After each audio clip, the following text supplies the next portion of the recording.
So you play as NieR, but you get additional scenes. So it kind of plays out like Automata then.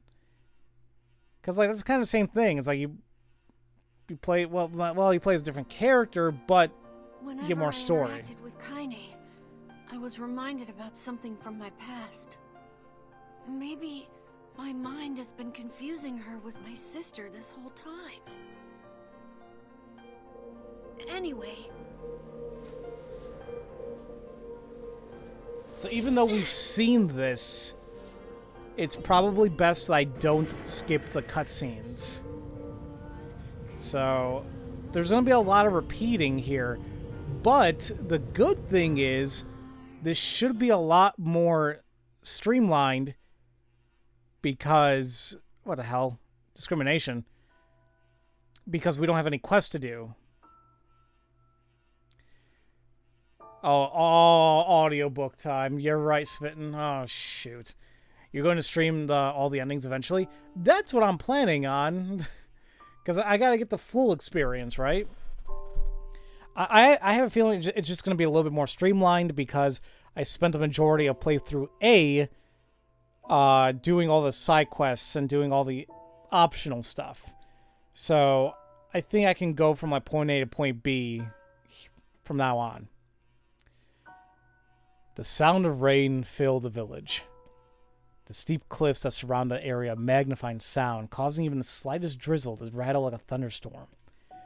Thin wisps of smoke streamed from huts as the villagers huddled in their homes and waited out the rain. A single child, however, had braved the downpour and was now wandering slowly toward a wooden, hawk-shaped weather vane at the center of town. The wanderer reached the vane, which had existed as far as long as any could remember, and stared. The child's face was simultaneously delicate and fierce, like a teacup that had survived a shipwreck. Those traits combined with pale white skin to give the face an almost sexless quality. Huh? Okay. If the beak turns east, I go home. If it stays west, then I... The child blinked. Rain slowly dripped down the young one's short hair and began its long descent to the ground. Come on. Come on!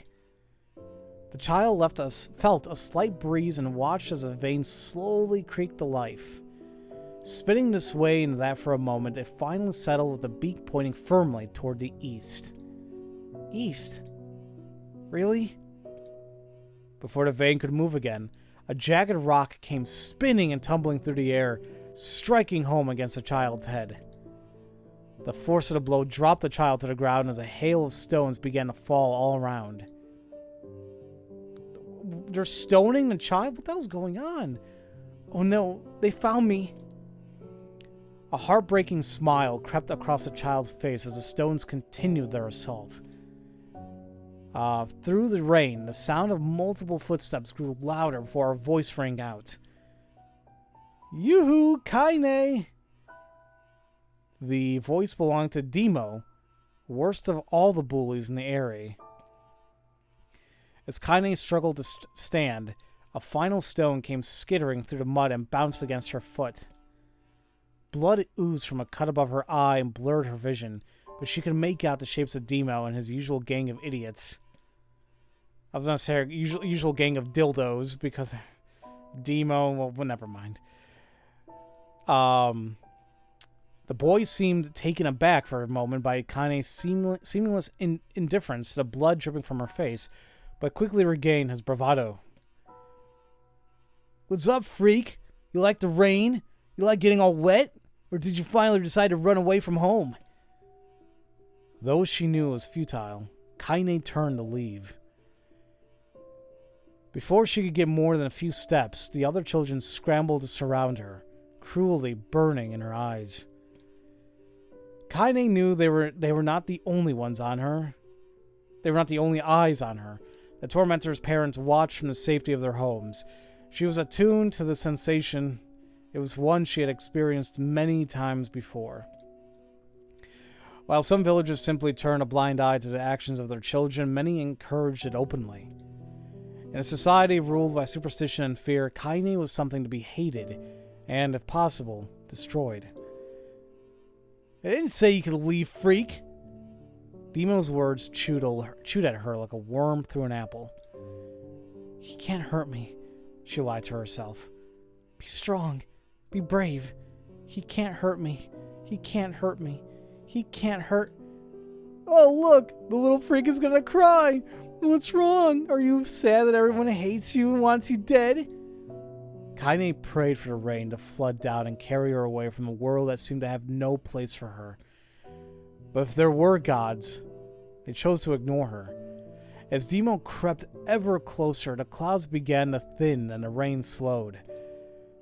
Even the weather hates me. I'm useless. A failure. I wish Demo's rock had taken my head off. Kaine couldn't meet Demo's leering gaze. She lowered her eyes and stared at the muddy ground below. The bully moved forward until he was inches away. She could smell the scent of old meat on his breath. The boy grabbed Kaine's face with thick fingers and yanked it upward. She tried to run away, but he forced her gaze back and jammed his thumb against her eyelid to pry it open. Show me! No. Did you just say no? Dino grinned evilly. You don't say no to me. No one says no to me. Not even taking his attention from Kaine, he called in his cohorts. Come on, guys. Let's give the freak what she deserves. As soon as Demo finished, kicks and blows began to rain down upon Kaine. Demo paused, still grinning, as Kaine curled into a ball and tried to make the pain stop. I don't get you, freak. What you act like a girl for, huh? Everyone knows what you really are. Kaine ignored the question, choosing instead to stare at the weather vane, it containing the point east, as if supremely confident about the future it had chosen for her. Go home? Yeah, that's a funny joke for someone with dead parents and no home to go to. Freak! Shouted the children. Freak! Freak! Freak! Kaine closed her eyes and listened to the rain, waiting for the pain to start again. As the clutching hands of the village children closed around her, she bent her mind to the sound of rain, letting it become her world entire. The rain fell, but the pain never came. And only when the laughter of her tormentors turned to terrified cries did she dare open a single blood-caked eye. Kaine was shocked to see Demo sprawled to the ground, holding his head and screaming in pain. She could see blood welling from spaces between his fat, twisted fingers. Oh my god, he's crying. He's actually crying.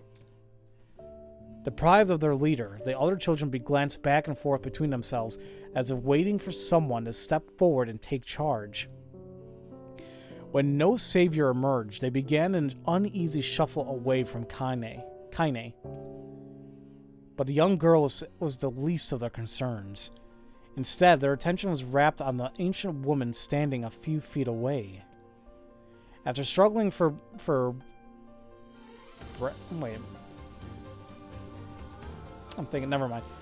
breath for a moment, she finally spoke in a voice thick with rage. Hurts like a bitch, don't it? Now I suggest you scatter before I throw another one. And if any of you little bastards ever touch my Kaine again, I'll do far worse than throw a rock. You can count on it. The old woman crouched down and gently touched a hand Demo was using to cover the wound. Before he could think to protest, she ground her palm into the wound and twisted it back and forth. Oof. Oh, he screamed, leaping to his feet. Stop it! What are you doing? Quit whining. Ain't no one ever died from a scratch. You hit me with a rock, you stupid bitch! A big one! That thing could have killed me! The old woman shrugged. Death is the best cure for stupid. Demo's face twisted with rage at her words. Locking his eyes on Kaine, he took a step backward and spat on the ground. Get out! Leave this village! No one wants you here, either of you! Seeing the old woman grab another stone, Demo and his companions turned tail and ran. Plenty of people died from scratches. Hello, Derpy. That's unfortunate. Yeah, I mean, and back all days, yeah, but nowadays, very unlikely, but still. You'll explain an endearing break between that reading. Okay. As they fled, the old woman grabbed her side and barked out a single laugh. Ha! Look at a fat boy go. Oh, no reason to call him fat. Guess he's healthy enough to run from a fight. The woman's smile faded as she turned her attention to Kaine. Kneeling down, she removed her shawl, placed it around the young girl's shoulders, then produced a cloth from the folds of her dress and began blotting at the blood on her forehead. Oh, Kaine, she said.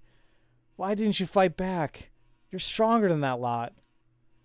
The words of her grandmother stung Kaine, and she turned away. Don't be nice to me, she said. I don't deserve it. Nothing matters anymore. Her tears, held in check for so long, finally began to fall in the muddy ground below. Everyone hates me. They think I cause bad things to happen. They think I'm a freak. I wish I was dead. As Kaine's tears turned to sobs, she felt her grandmother's hands on her shoulders.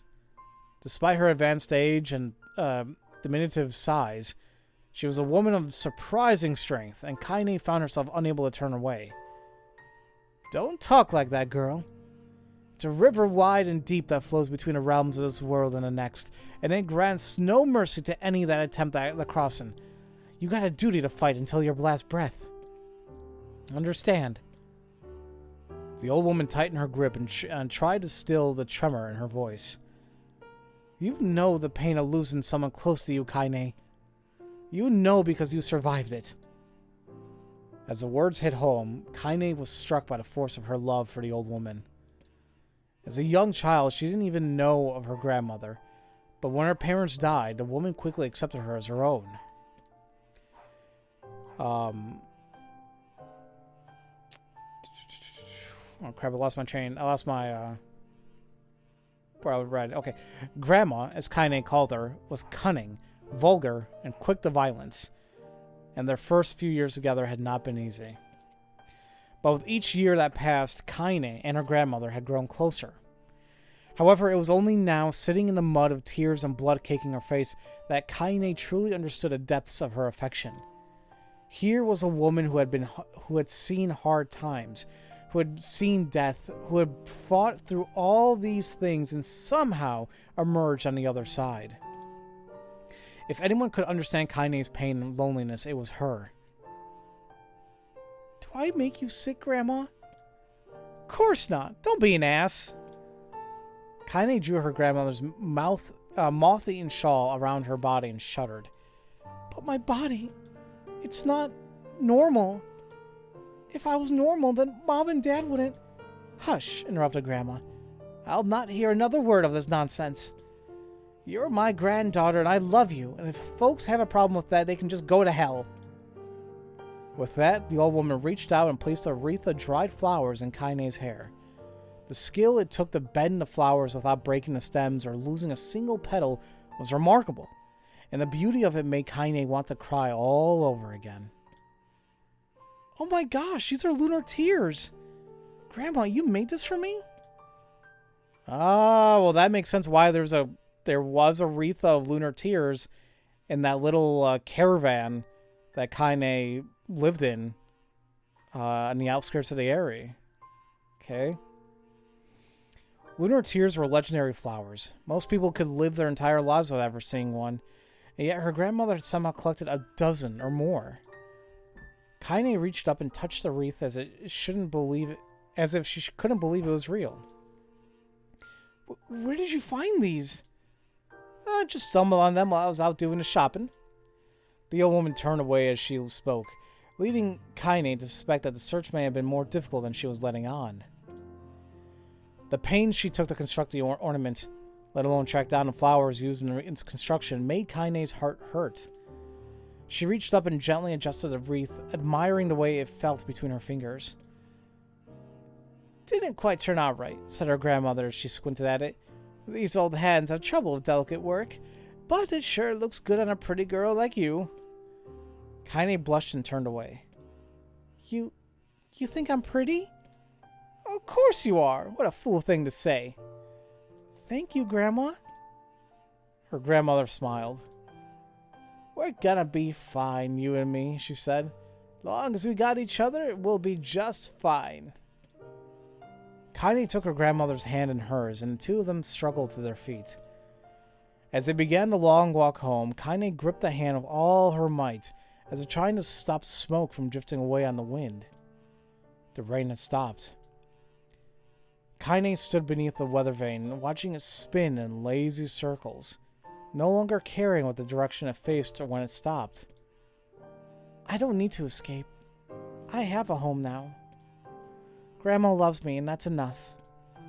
Even if it's us against the world. Kaine let her gaze drift up past the vane and into the cloudy sky.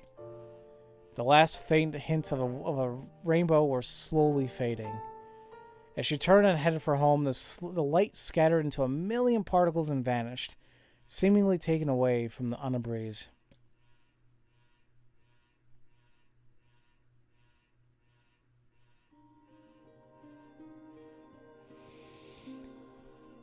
Well, that was one dream. Now we got another. This isn't the whole playthrough, is it? Audiobook, the game. Hold on really quick, guys.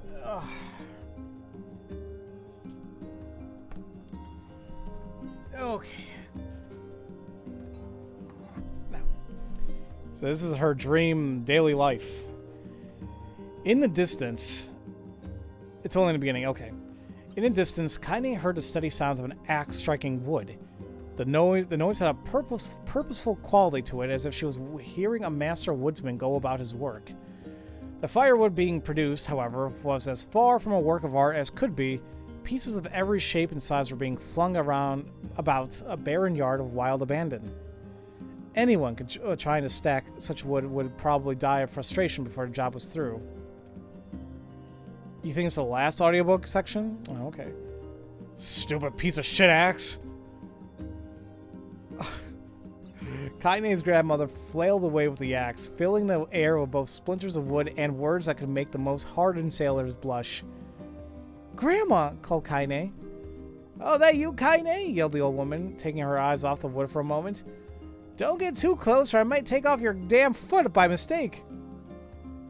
She brought the axe down a piece of wood, sending chips flying in every direction.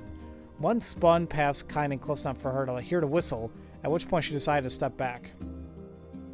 Once she scuttled to a safe distance, she cupped her hands over her mouth and shouted, Grandma! Do you need help? I can get you water or lunch or a new axe or something. The axe, poised to strike another wobbly blow, paused in midair. The old woman considered her granddaughter's offer for a moment and then smiled. Tell you what, since I'm doing such a piss-poor job of chopping, why don't you come here and take over so I can get the water? Shades have been restless lately, and I don't want you running into one of them bastards. Relinquishing the axe, her grandmother picked up a long pole with wooden buckets on either end. Gathering water was the far more difficult of the two jobs, but Kaine knew better than to complain. Once Grandma's mind was set, there was no changing it. Kaine did her best to help with chores, but Grandma took every task that required travel to the village. Though she had a long list of plausible excuses, Kaine knew that the real reason. She didn't want her granddaughter to be taunted and harassed by the villagers. Once Kaine moved in, Grandma decided to take up residence a good distance from the area. Out of sight, out of mind seemed to be the best policy when it came to the villagers and her granddaughter, and rare were the days where any but the two of them could be found on a rocky acre of land they called home. Kaine enjoyed the solitude, but harbored a secret resentment that her grandmother was forced to spend her golden years in such a place. After watching her grandmother leave, Kaine turned the situation over to the task at hand. She had never chopped wood before in her life, and soon discovered that why the old woman hated the chore. Swing after swing of the axe produced only a tiny crack in the wood, and when she finally managed to connect with a solid stroke, the tool embedded itself in a log and refused to budge. Frustrated, Kaine swung the axe around her head. Excuse me, and threw it, a log and all, across the yard. Damn it! Damn it! Crap! She suddenly understood the joy her grandmother felt in a good curse. Happier now, she picked up the axe, forced it down from the wood, and resumed chopping. She had a natural skill of a blade, but the task was challenging, and blisters soon began to form on her small pink hands. This is tough. The logs are all weird sizes. Spitting on her palms and ignoring the pain, Kaine redoubled her efforts. Just as she was developing a rhythm, Grandma returned from the village. Setting down her buckets from a small size, she took up one look at the logs and coughed out a wheezy laugh. Pretty clumsy girl. You better practice if you... Oh no. Her grandmother suddenly collapsed to her knees, causing one of the buckets to wobble precariously. Oh, man. There's 4 parts to her dreams? Oh, crap. I'm only on part 2. Alright. Well, or keep going. Her grandmother suddenly collapsed to her knees. Eyes wide, Kaine dropped the axe and ran to her grandmother's side. Grandma! The old woman shook her head and pointed a trembling finger at the bucket. The bucket. Can't let it spill. Kaine steadied the bucket with a foot as she knelt down by her grandmother. A small bit of water sloshed over the side and made a new home in the hem of her dress, but Kaine didn't notice. Grandma? Grandma, what's happening? Crazed with panic, she grabbed her grandmother by the shoulders and shook. After a moment, the woman lifted her arms and batted Kaine away. Stop! Just stop, she cried, breathing heavily. It ain't like I'm dying. Just tired from the trip is all.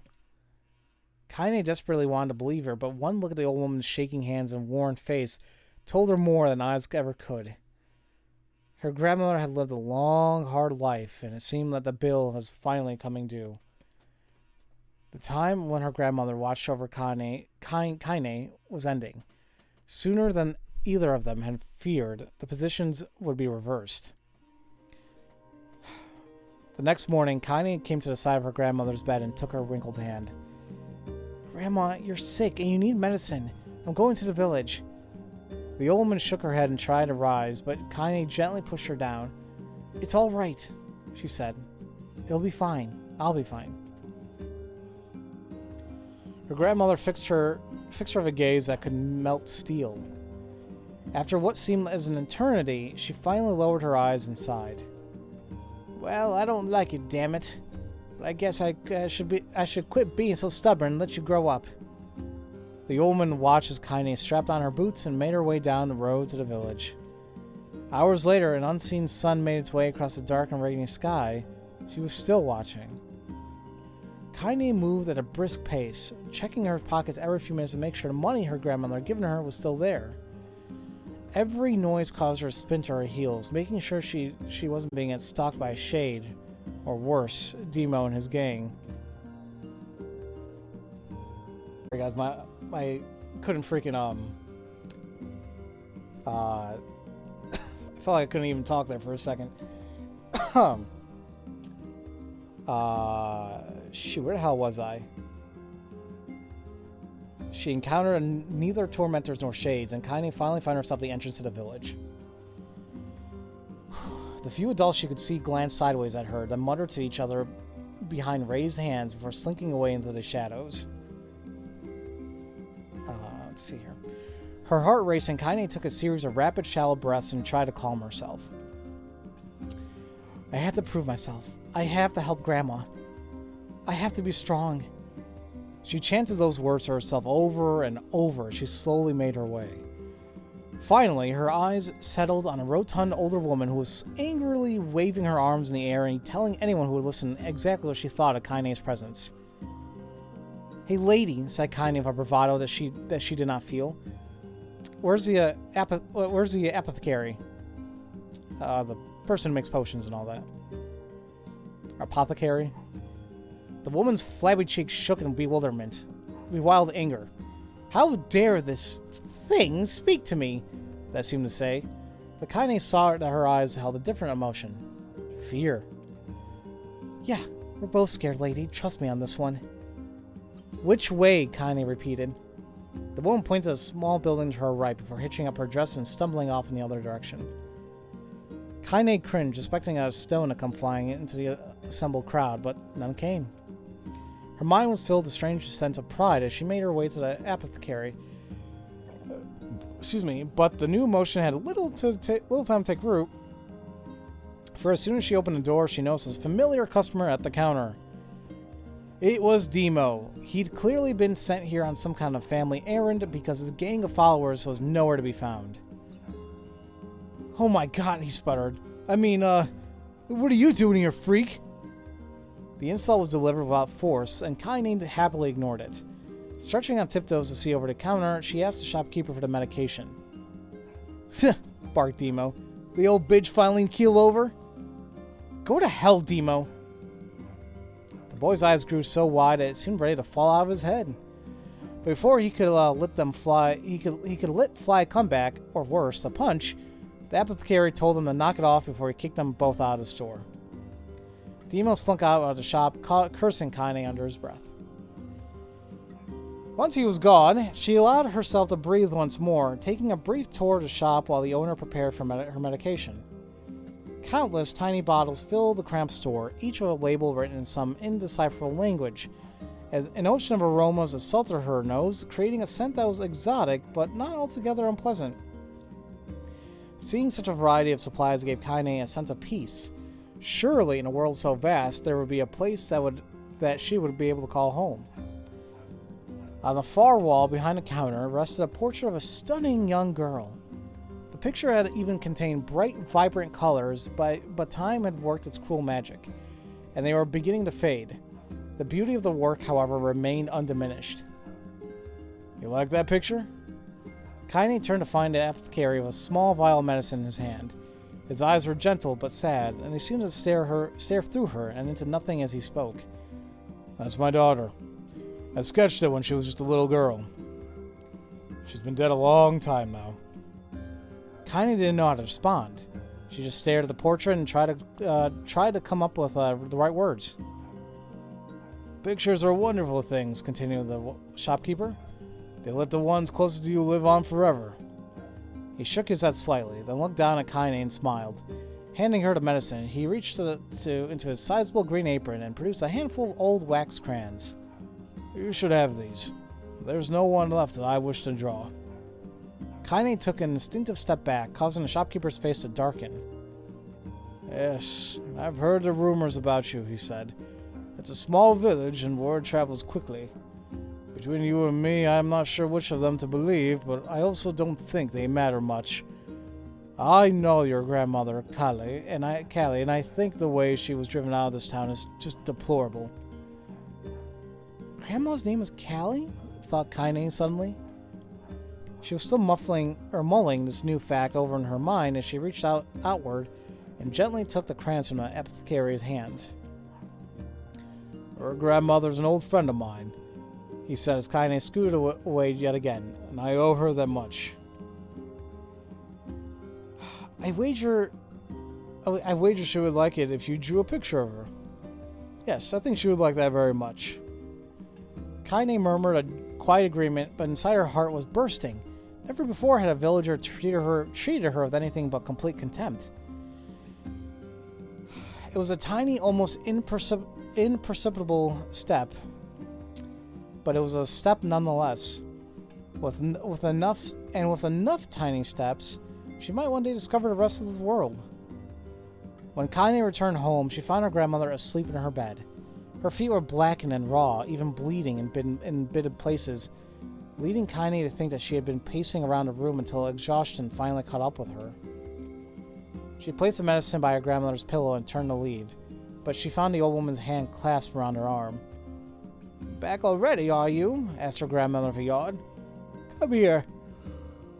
Let me have a look at you.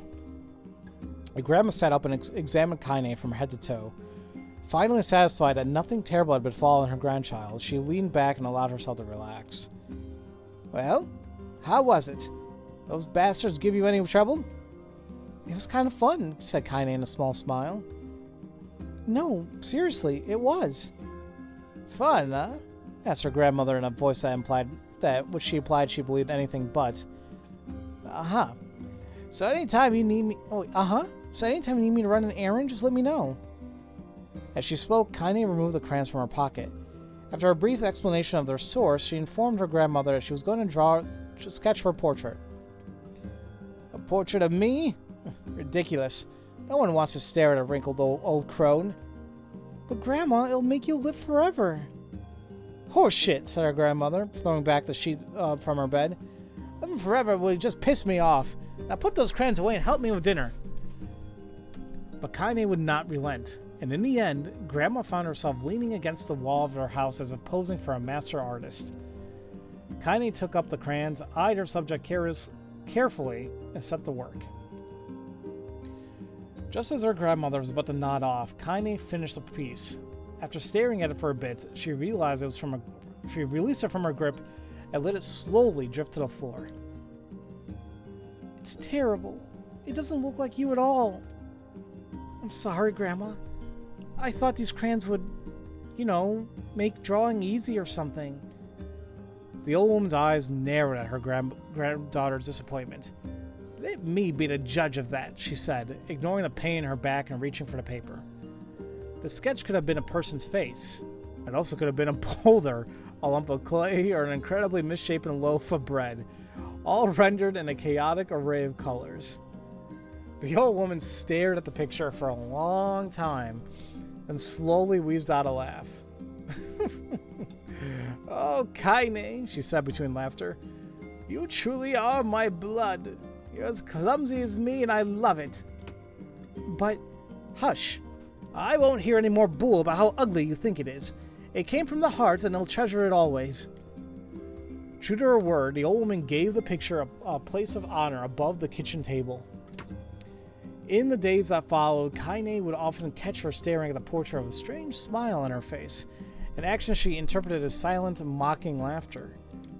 A week later, Kaine could stand it no longer and asked her grandmother to take the artwork down. Posh, said the old woman. I'll take this down when they roll me into my shroud. She pondered for a bit and then turned to Kaine and dropped to one knee. Listen to me, girl. Seeing this picture makes me happy in a way I've never felt before. And it makes me want to go on so that someday you can feel the same happiness. It was a moment that burned itself in Kaine's memory. A perfect blend of pride and love and joy that came together to form a lifelong remembrance. She swore to never forget this moment, to never forget the old woman who made her place in the world possible. Time moves on. People and memories move in and out of life like ghosts passing through a hall. But this moment will be different, Kaine swore, because I will remember it forever. Forever. Oh, shit. Okay, part 3. Hold on.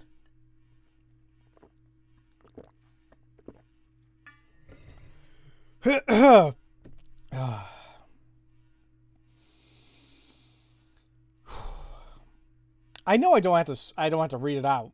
I know I don't, but I do it. God, it's hot as hell in here too. Hold on a minute, guys.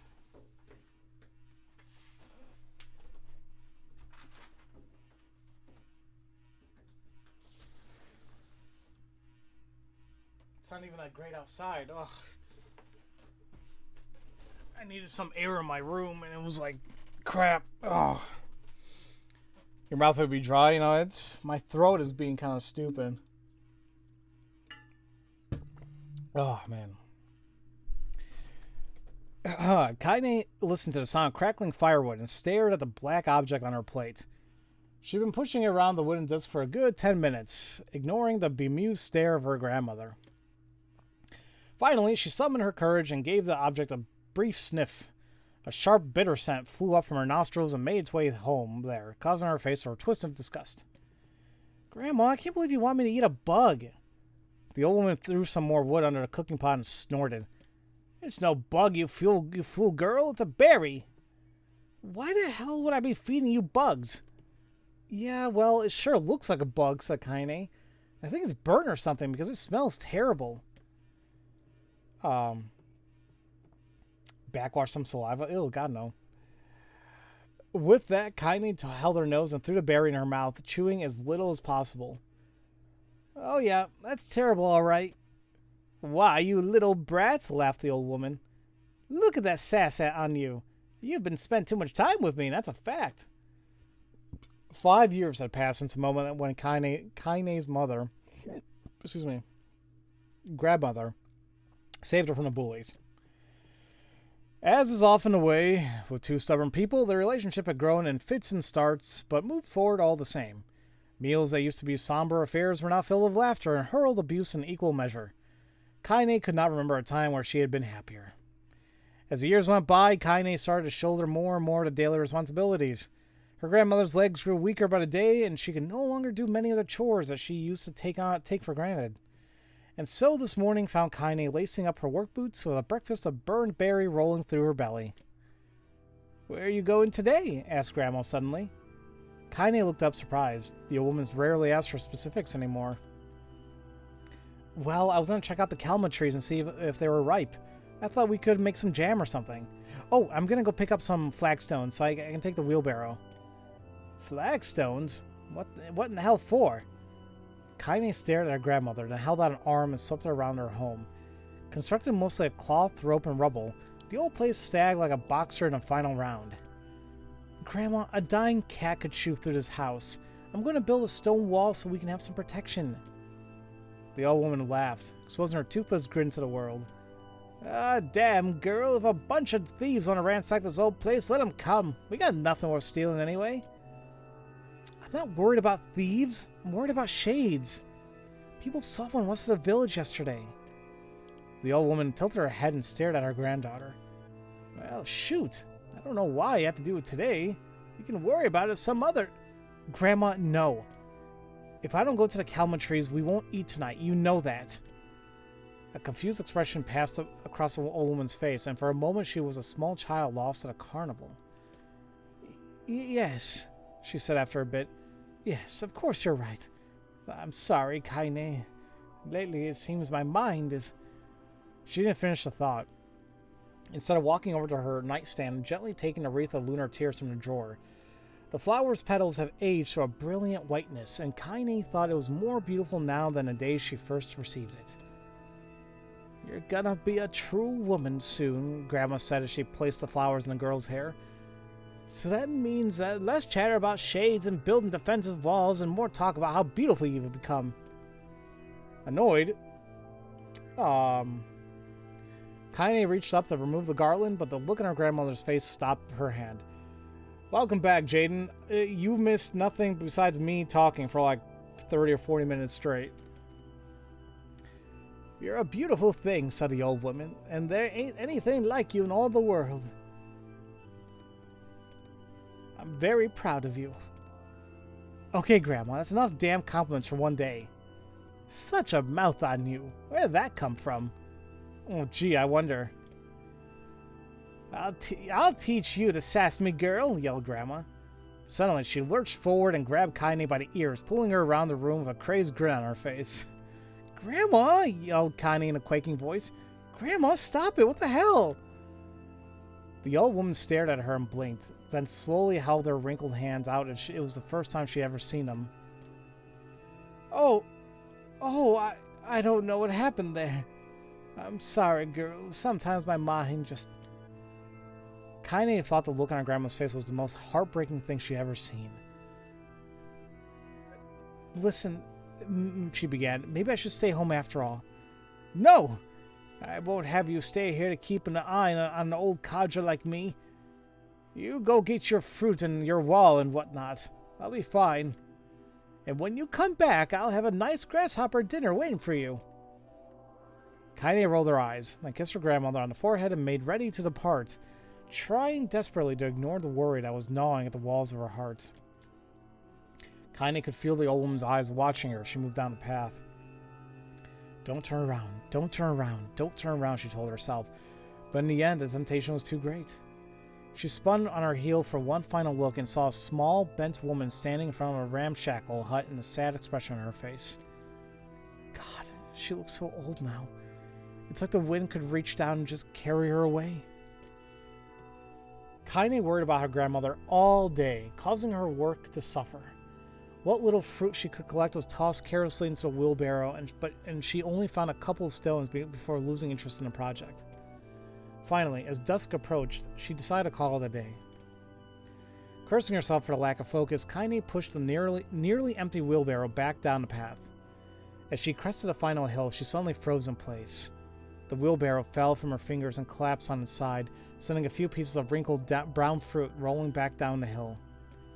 Her gaze was transfixed by a thick black cloud that hovered just ahead. Chasing its path with a finger, Kaine suddenly felt her stomach knot in on itself. No. Oh gods, no! Her grandmother's house was ablaze, the flames licking up as if trying to touch the sky itself. Grandma, I'm not going to yell that loud. Kaine ran then, faster than she had ever moved in her life. Once she tripped on a stone and went sprawling into the rocky ground, but she leapt to her feet and continued running, unmindful of the blood that spilled from her wounded hands and knees.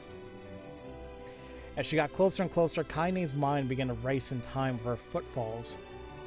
It's too dark. It's too dark. Not just fire. Can't be fire. Too much smoke.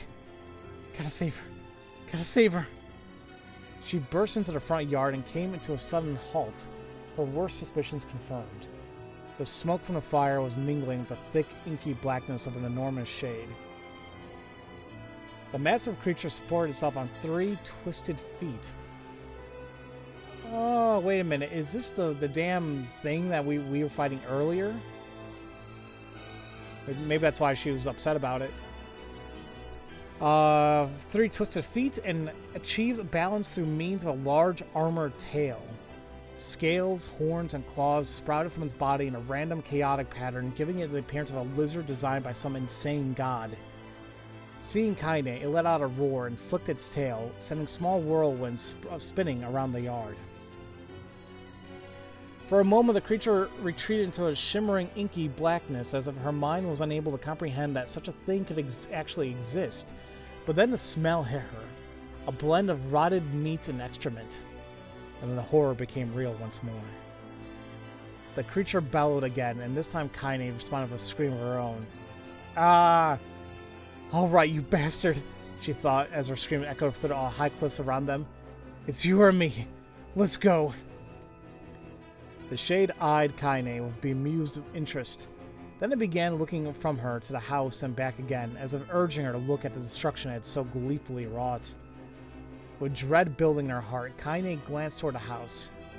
Through the smoke and flames, she spotted a small figure struggling to escape the ruins. Grandma! At the sound of her voice, the old woman began waving frantically. She's alive, thought Kaine. Alive! Kaine's legs sprang to life as she raced across the yard toward the flaming wreckage of the house. Oh. You think your mouth is tired? It kind of is. It's more so my throat. I don't know if you'll come back just in case. Hope you guys have a good time. Good night, Farrah. I hope you don't lose your voice after this. I better not. But have a good night, Sunday. Before she could advance more than a few steps, the shade opened its mouth and let out a roar powerful enough to uproot trees and send them flying. The blast sent Kaine tumbling through the air before smashing her against the rocky earth. Stars danced in front of her eyes as she tried to remember how her legs worked. Get up. Get up. Get up, get up, get up, get up now! As Kaine struggled with her feet, the shade stomped toward the house and pinned her grandmother to the ground with the tip of the claw. The old woman struggled to move the claw from her stomach, but she might as well have been pushing a mountain. She coughed briefly, sending a small spray of blood into the air, then collapsed to the ground, her energy spent. Kaine lurched to her feet only to fall back to earth with a gasp. Her ankles were on fire, one or both of them were surely broken. Ignoring the pain that screamed through her body, she began dragging herself across the ground, leaving a drunken trail of dust and blood in her wake.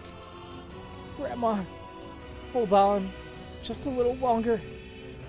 Her grandmother's face was turning blue, her eyes rolling back until only the whites were exposed. Kaine pulled herself across the ground with maddening slowness, the distance seeming to increase with every second that passed.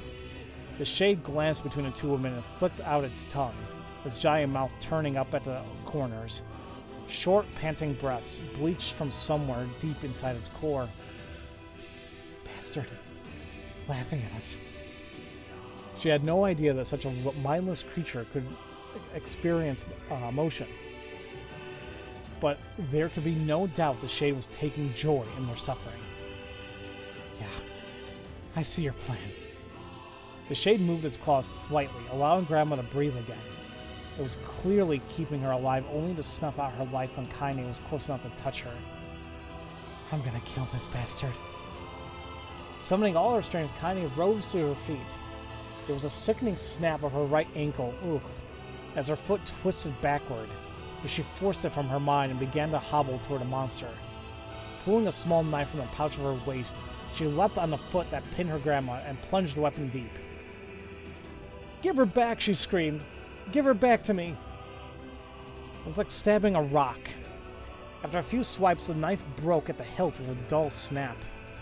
The Shade panted laughter again, then raised its tail and sent it rushing through the air toward the young girl that was latched to its foot. Kaine never had a chance. The tail struck her square in the chest and sent her crashing into the burning wreckage of her home. As she lay on the ground, with blood pouring from multiple wounds, a small, weak voice spoke up. Kaine? Kaine's vision blurred, but she forced herself to focus on the sound. Finally, her eyes cleared enough for her to make out her grandmother's hands reaching out to her through the smoke. Grandma? Kaine, you gotta run. You can't best this one. Kaine grabbed the hands and held on with all her strength. Grandma, come on, we have to go. The old woman coughed loudly. One of her hands, slick with blood, slipped from Kaine's grasp and thumped to the ground below. Oh. Grandma, no, no! I said run, damn it! You have to live. You have to get through. The thought would stay forever unfinished. Before she could say another word, the Shade's clawed foot descended, smashing through the remains of the roof and down upon the shattered figure of the old woman. Blood oozed from gaps in the creature's toes as a terrible, putrid smell assaulted Kaine's nose once again. She stared at the foot, dumbfounded, convinced that what she was seeing could not possibly be real. When the creature finally lifted its appendage, all that remained underneath was a twisted, unrecognizable mass of rubble and red. Her grandmother was gone. You know, with the description here, it reminds me of crap I'd hear from Zero Escape. The hell? Kaine blinked, trying to feel the hands which had been in hers just a moment before. For a fleeting instant, she could remember the warmth of that embrace, the trembling of the fingers, but then the sensation drifted away on the breeze and that was gone. Memories flashed through Kaine's mind, one after another, faster and faster until they became a meaningless jangle of noise. Kaine screamed then, a thunderous sound that echoed off the cliffs and seemed to roll away forever. The Shade eased forward, black ichor pouring from its mouth and dissolving to smoke on the ground below. The earth shook with every step as it crept toward its prey. Kaine's body slowly rose as if controlled by a mad puppet master. Her arms and legs were bent at impossible angles. Her head lolled dangerously to the side. Yet somehow she managed to stand. Staring at the Shade, her eyes began to glow with a deep red fire. The creature, so confident just moments before, took a slow, hesitant step backward, trying to discern as if broken human could possibly pose a threat. Kaine seized the moment. Laughing like a madwoman, she leapt into the air and plunged the shattered hilt of the knife deep into the leg of the Shade. The Shade shook Kaine off like a fly, sending her crashing to the earth once more. Her chest rose and fell slowly, as if a great weight were resting on it. Moist sounds of pain echoed through her mind. Something warm and thick oozed from her ears. Is that blood? I think it is. I think I'm bleeding to death. No. Can't die. Grandpa told me to live. Deep inside Kaine's mind, something finally broke. The sound, the pain, the smoke, the flames, all of it faded away until all that remained was a single incantation repeated over and over again. Kill it. Kill it. Kill it. Kill it, kill it, kill it, kill it, kill it. All the kill it's. Kill it now! As the spark that was Kaine slowly began to flicker and die, she felt her desire to kill and her desire to live blend into one. The distance between the heartbeats grew longer and longer and longer.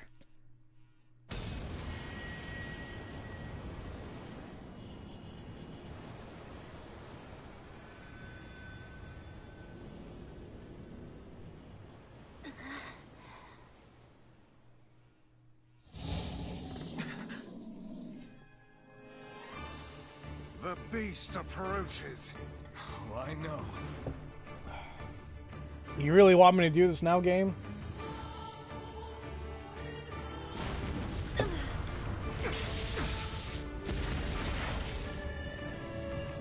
Okay. I'll do this. I'll do this.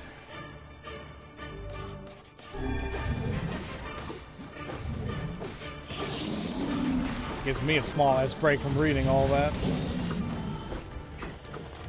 What anger this creature must have. How did it even survive these past 5 years? I'm not gonna let this happen again. It dies today. My sword feels lighter. It's not the blade, but the skill of the user. Strike it down. And if anybody's confused about what's happening here, we finished the game. We got ending A, and now ending, and now we're doing playthrough B. Playthrough B opened up, like, getting Kaine back, if you guys remember, here in the library. So we are essentially replaying a portion of the game again to get another ending. So that's why there's all that talking, because that wasn't there in the first time around. But now we're replaying a little bit.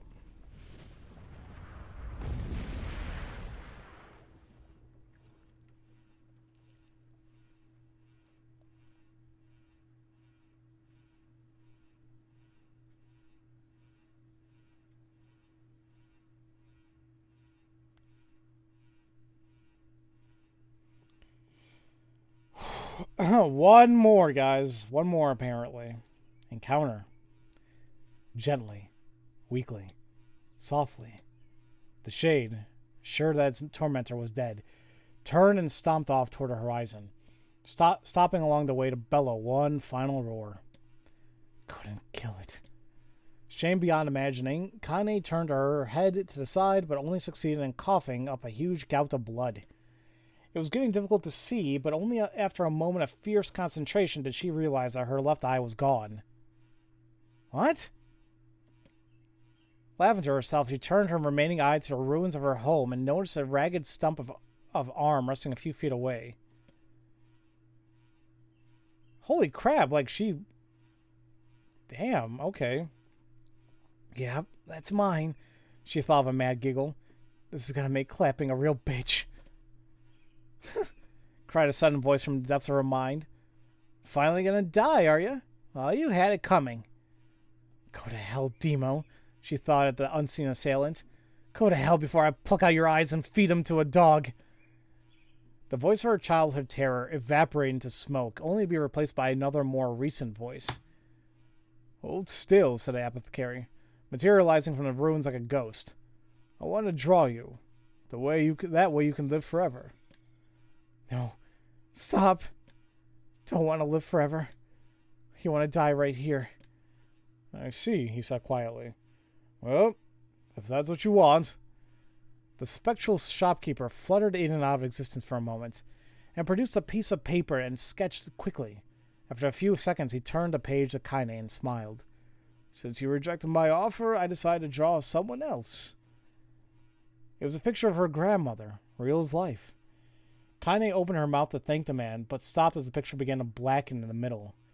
Before she could say anything, dozens of multi-legged insects began to swarm across the image, tearing at it with sharpened pincers. Stop. No. Don't hurt that picture. Kaine reached out with her remaining arm and waved futilely at the air. To her surprise, the insects fell off the picture and into the ground below, where they vanished into tiny black tendrils of smoke. Relieved, Kaine turned her good eye back to the picture, only to open her mouth in a silent scream. The sketch now showed her grandmother as she truly was, a smashed, unrecognizable lump of nothing. The apothecary smiled, then broke into a jolly dance. You see, lad? He cried as he danced his jig. It's perfect now. She's just like you. Cha-cha-cha-cha-cha. I look like that? Oh, God. Oh, God, I'm gonna die. I'm gonna die. Jotting in despair, Kaine let her head back in the mud and smoke of her ruined house and waited for the end to come. But just before she left, she let everything go. An unfamiliar voice began whispering in her ear. Ain't you got a wish, sunshine?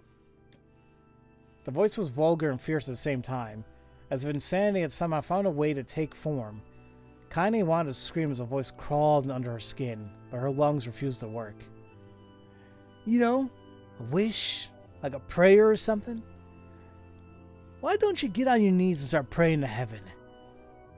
Please, invisible man in the sky, save me! Save me! Laughter. Kaine finally resorted to shouting at the voice in her mind. I don't make wishes. They don't come true for me. I'm a curse. A freak. I should be left to die. The other voice boomed in her ears. Oh God, you are the best! Kaine glanced down and saw a black, shiny substance oozing from her legs. She tried to brush it away, but her remaining arm would no longer respond. The substance slowly crept around her feet and then began moving up toward the rest of her body. Is this death? Is this what it's like? Or is my mind just losing itself? She could feel the slime oozing upward, feel the hot, searing pain that left in its wake. Whatever else might be happening, she was still alive, and this was real. Come on, said the voice. Let it go. Kaine tried to ignore the voice and concentrate on the pain, but the newcomer would have none of it. Don't ignore me, sunshine. You're ready to give up, ready to die. So why not let me have it? Have what? Your body. Come on, give it to me. Give it to me. I want to stand on the ground, feel the rain, taste the wind. The voice paused as if licking its lips. While it resumed, it was filled with mad, unabated joy. And I want to take your hands and use them to choke the damn life out of people. I want to tear out their throats and bathe in their blood just like before. In response, Kaine shifted her head and vomited. The warmth of it crept down the front and mingled with the pain of the encroaching black ooze. Are you a shade? Yeah, maybe. What of it? The slime reached her face, crept up past her nose, and slowly oozed into the socket of her missing eye. The moment it touched her brain, Kaine was struck by the most powerful sensation she'd ever felt in her life. It was ecstasy. She wanted to scream with delight, but all she could manage was a small, whispered moan. It feels good, don't it? Asked the voice with a chuckle. Yeah, what can I say? I know how to please the ladies. Now give me that body. Come on, give me the body and I'll give you more of this feeling. It's a fair trade. A black lump began to protrude from Kaine's side. As she watched, it grew longer and thicker, eventually taking the form of her missing arm. I can see better, she thought. My eye must be growing back too. The slime reached up to envelop the rest of her face, but she managed to brush it away. "Stop," she whispered, marveling at how she had regained her voice. "Stop." The black ooze hesitated, as if considering this request, and then quickly shimmered down her body before disappearing in a cloud of smoke. "Ah, what the hell, Sunshine?" screamed a voice. "We had a deal. I thought you wanted to die." "Grandma said, can't die yet." A brief image of her grandmother, bloodied and broken, flashed before her eyes. She saw the shade that had killed her and heard its mocking laughter, then closed her eyes and forced the image from her mind. Her whole body was quaking with rage. When she opened her eyes again, she burned bright red. Excuse me. "That thing took my grandmother. I have to kill it before I die." Kaine glanced down and saw a mysterious pattern. The pattern of the shades burn itself into her left arm. "Well, I'll be damned," said a voice cheerfully. "Look at that, Sunshine. I think you and me are gonna be good friends now." Kaine stared intently at her arm. The more emotional she felt, the more the letter seemed ready to puncture her skin and begin infecting the rest of her body. The arm clearly had a will of its own now. "Stop. Gotta stop." Holding the left arm in her right, Kaine took a deep breath and tried to calm herself. "Come on, don't fight it," pleaded a voice. "It's my favorite dish and I'm hungry. Let it go. Feel the anger. Burn of the fire of revenge. First thirst for blood and go out there and..." Shut up and get the hell out of my body." "Your body?" "Oh, that's rich, Sunshine. Real rich. Look, why don't you just up and die so I can have this body all to myself? What do you say? I bet those buddies of yours in the area would love to see you dead." Kaine grabbed a nearby shard of glass and tried to saw off the shade-infected portion of her side. Before she could, her darkened left arm grabbed her right wrist, crushing it. Kaine screamed and dropped the shard as the sound of bone crunching on bone filled the air. "Oh, stupid idiot girl. You're possessed now, Sunshine. Ain't no going back from that." The voice laughed again. A loud, long wail that seemed to go on without end. "Possessed?" whispered Kaine. "Yeah, possessed. You and me? We got what you might call a timeshare arrangement. Remember how folks used to think you were a freak? Well, wait till they get a load of you now." Kaine looked up, tears in her eyes. The sky seemed smaller somehow. Darker. Is this because of that shade? Is this how they see the world? "So, listen," purred a voice. "I know this whole possession thing seems a bit sudden, but it ain't that bad. There's plenty in it for you, too. I'm a very powerful creature, Sunshine, and that power belongs to you. You got enemies? People you want to kill? I can make it happen. That little fat kid who kept picking on you? The big old shade that squashed your granny? We'll wrap them up in their own assholes. No more abuse for you, Sunshine. No more pain." "Wait," said Kaine. "You're a shade. Why would you help me kill another shade?" "What, you think I'm some kind of racist? Some killing snob? I don't give a damn who you murder, you honey pants. I just want to drink from the well." Kaine considered this as she struggled to her feet, the power of the shade coursing through her. The smoke from her house was drifting away from the wind, and she enjoyed the way the cool evening breeze felt on her new left arm. After a long pause, her voice spoke once again.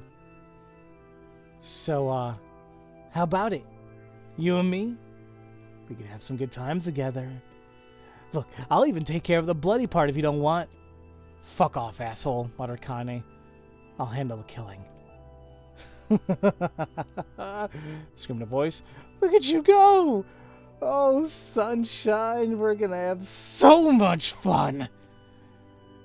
"So listen, my name's Tyran, and if you ever need me, I'll just be hanging out in this piece of meat you call a heart. Now get to it. The more you kill, the more your heart turns rotten and sour. And I like rotten and sour. Kaine found herself nodding at the voice. Yeah, she said. Yeah, I think this can work. I'm gonna find that shade. I'm gonna strangle it with its own guts. And when I'm done, I'm gonna do the same to you, Tyran. Count on it. Laughed Tyran. I've shit bigger than you, so good luck with that. Oh, and hey, one more thing. Right now, you and me are sharing this body.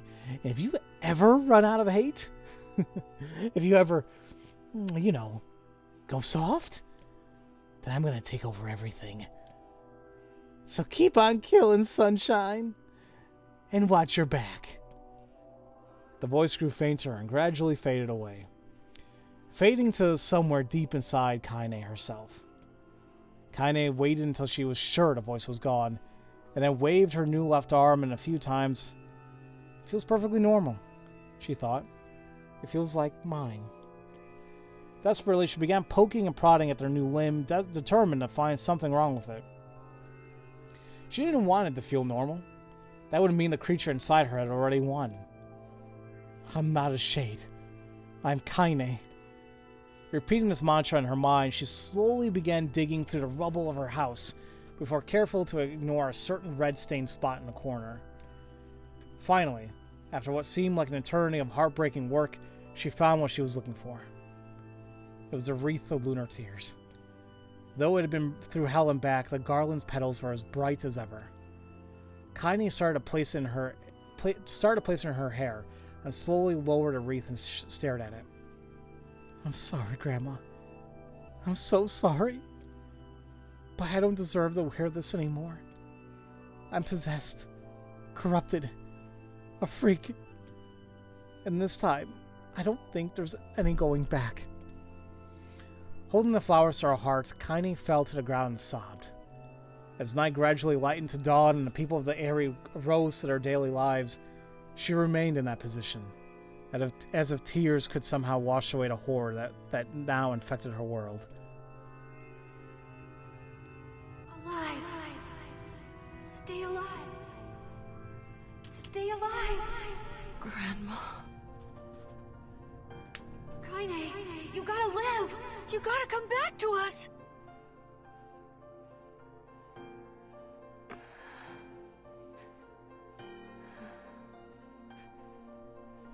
I should get my own trophy for doing all that. Hey.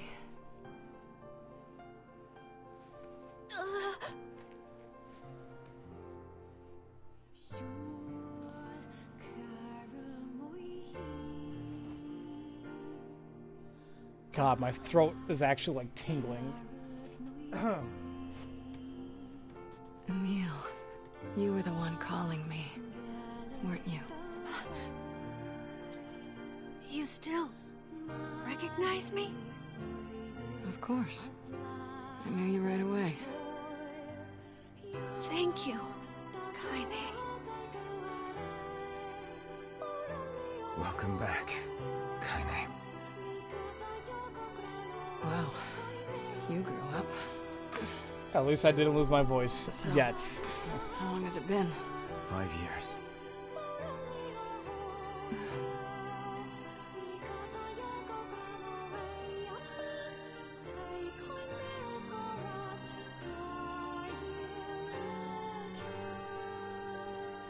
Shit. That's a long time. Any luck with Yonah? We are still no closer to finding her. We need a way to locate the Shadow Lord. By the way, this is for you. Is that a lunar tear? It's not as good as your grandmother's, but I tried. No, it's great. Thank you.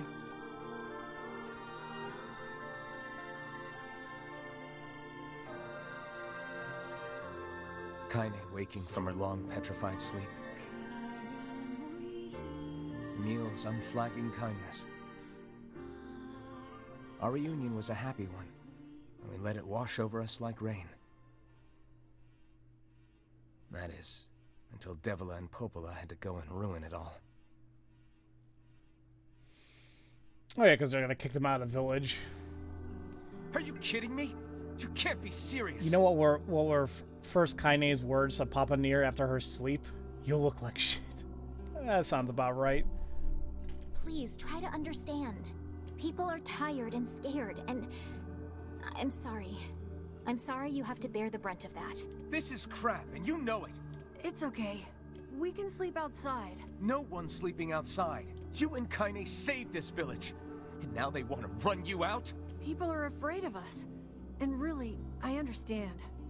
I mean, look at me. As long as you're still with us, I can deal with it. Right, Kaine? I'm used to sleeping outside. But... We'll see you later. Sorry about this.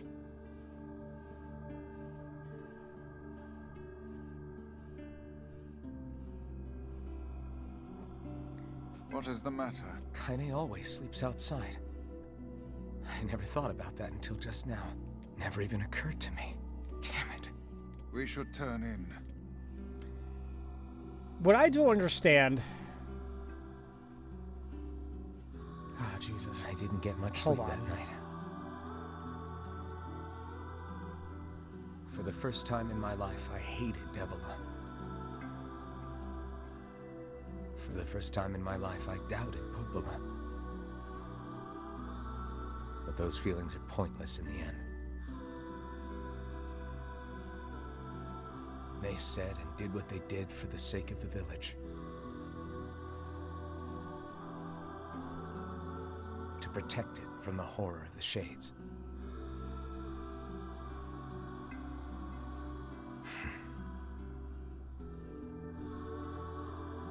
Really, how can I blame Devila and Popola? In the end, I'm just as bad. Because I never once stopped to think about Kaine and Emil's situation myself. Almost done.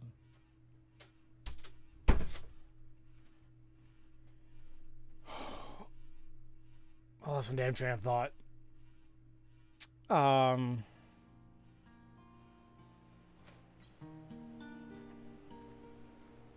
Wait, is this new? No, maybe not. I should apologize to Kaine and Emil, but what good would that even do? I got a fire going, Kaine. Wait, is that... Well, this does look a little new. I'm so happy to get to talk to you again, Kaine. Oh, this is new. Yeah, me too. I tried everything I could think of to save you, you know. I polished you with this special cloth. I poured warm water over you. Wait, you poured water on me? Yeah, but it didn't really do much except make you all shiny. Hey, Emil. Thanks for saving me. I guess you noticed how I look different now. I'm sorry, Emil. I'm sorry for all of it. Well, I mean, this new form isn't all bad, you know? At least I can look at you when we talk, right? Hey, so why don't you tell me something about yourself? I'm not very interesting. Sorry. Come on, I just want to know you better. Please? Fine. This all happened when I was a kid. Before the whole shade possession thing. My body is... different. And when the villagers found out about it, they started treating me like a freak. But one person, my grandmother, accepted me just as I was. No matter how bad things got, she gave me the strength to keep going. She's really special to you, huh? Yeah. Oh, hey! That gives me an idea. Since we cured your petrification, we should start looking for a way to cure your possession in my body. I know we can do it if we all work together. Heck, it'll probably be super easy. Let me guess. More warm water?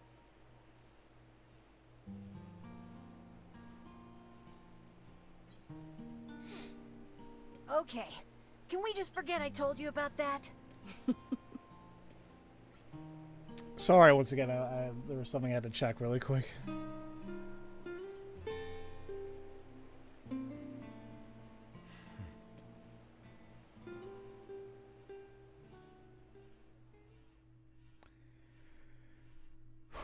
Ooh, NieR made a new friend, and guess what? He's a king. I wish I had some friends. That's sad. So yeah, like, I guess now we're actually gonna get, like, Sleep well. new cutscenes because we're learning more about Kaine's side of things, I guess. Sure. And yet your red eyes tell a different tale. Don't be so hard on yourself, lad. I need to go see Devila and Popola. Very well. Now, they did say that there's, like, hold on really quick, guys.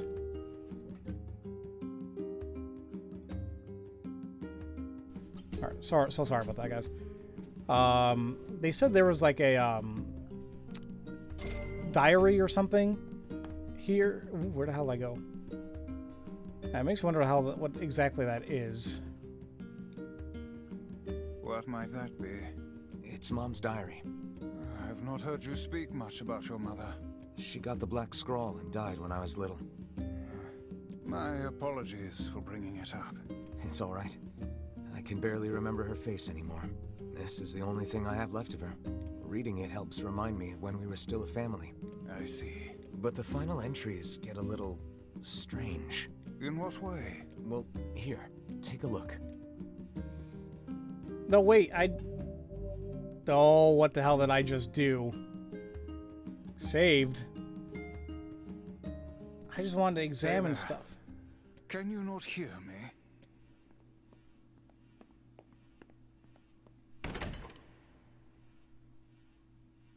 Why are you standing about like a slack-jawed ninny? Sorry. Felt like I was dreaming or something. Sleeping on one's feet is quite the talent indeed. Come now, there's the door. Right.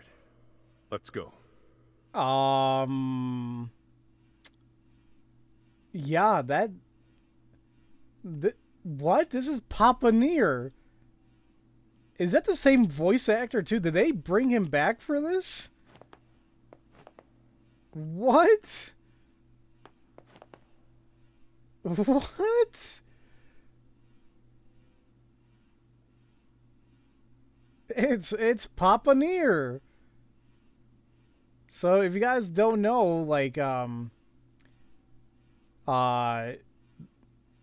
when the game initially came out in 2010, there was two versions. There was NieR Replicant and NieR Gestalt that the Japanese had.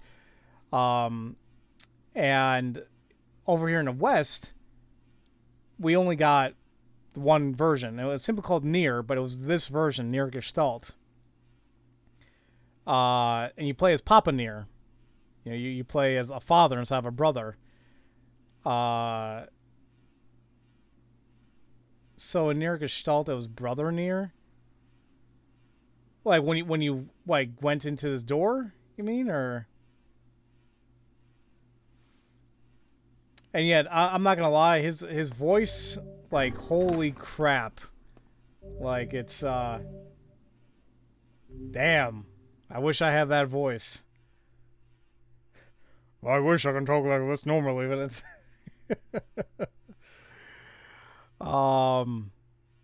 damn, okay. So, My word. Something wrong?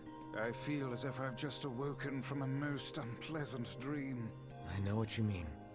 That happens to me whenever I read it. so we will look into that next time, because I don't know what the hell was happening with that book. How are my flowers doing? It seems like I only have 2 peach ones, which is fine. Excuse me. You missed him speak? Oh, you know what? There was a few other things that I think under the options I had. Oh, if only I can remember where it was exactly.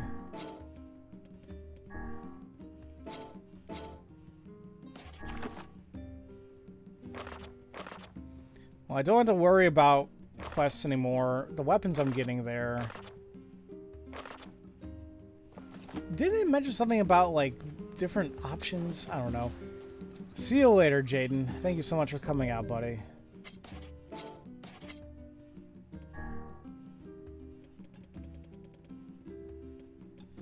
I thought it was under here. Like, cause it was talking about like the costumes and all that. How do I get to all that?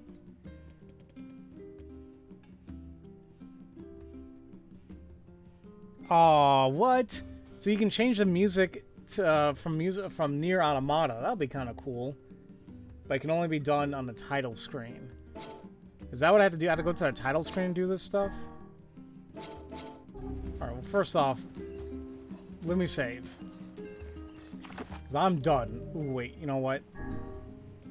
Yeah, I guess I can just go over this one.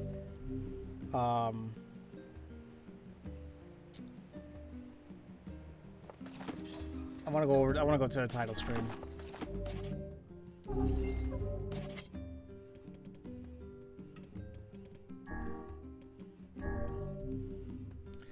Okay. Sorry, I held the message.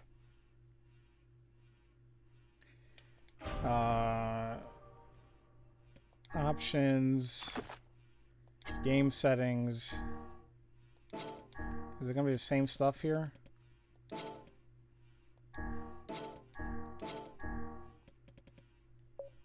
I actually would like to listen to different music this time around.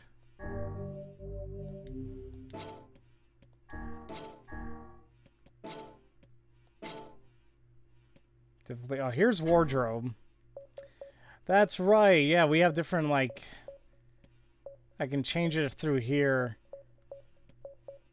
I don't think I'll change it. Okay. Now let me read what you said, Svitten.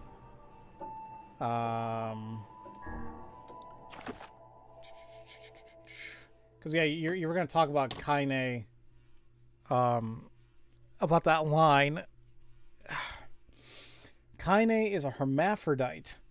Red, female body, male, meat rod. That's why everyone in the area called her freak, and it's the only reason why she dresses this way. Well, yeah, I was a little iffy about that when, yeah, because it's like, you know, like, why do you pretend to act like a girl? Everyone knows that you're not. And I was like, what the hell? You know, I thought, like, maybe... I was thinking more in terms of, like, you know, maybe as a cross-dresser, you know? But then it's like, Kaine, she looked very, I mean, she looked feminine, you know? She had feminine parts, so I was like, oh, maybe I'm mistaken. So she's a hermaphrodite.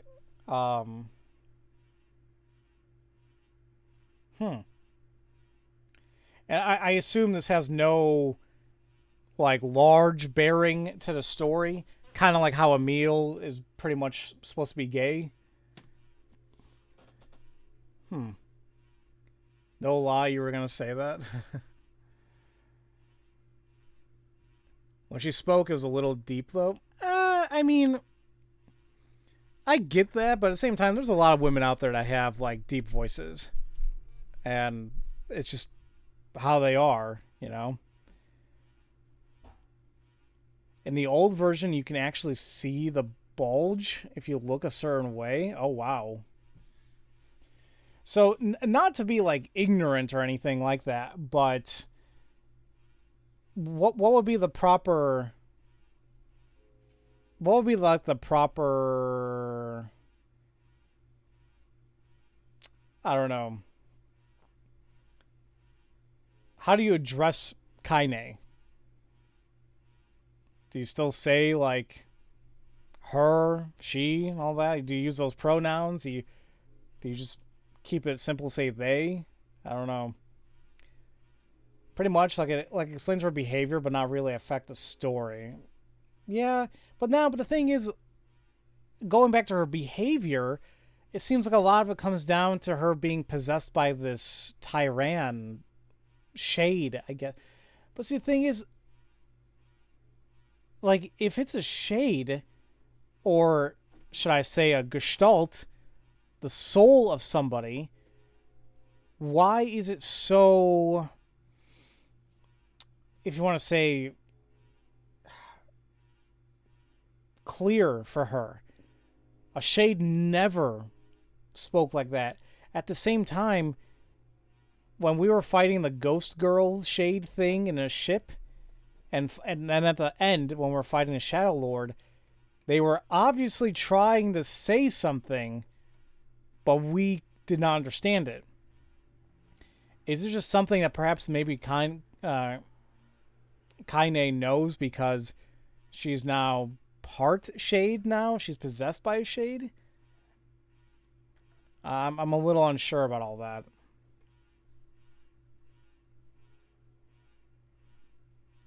Probably because he was already in her body.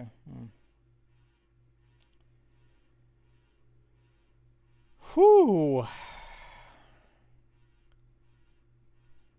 Well, ladies and gentlemen, that sure was something.